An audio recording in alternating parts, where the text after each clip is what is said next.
Choose your injection site.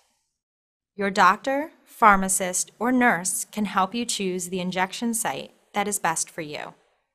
You may inject the medicine into your stomach or abdomen or thigh. Another person may give you the injection in your upper arm. Change or rotate your injection site each week. You may use the same area of your body, but be sure to choose a different injection site in that area. Make sure the pen is locked. Pull off and discard the gray base cap. Do not put the base cap back on. This could damage the needle. Do not touch the needle.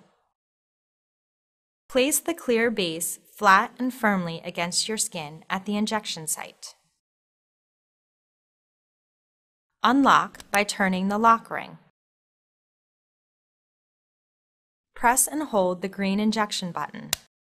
You will hear a loud click. Continue holding the clear base firmly against your skin until you hear a second click.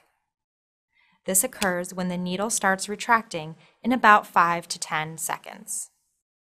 Remove the pen from your skin.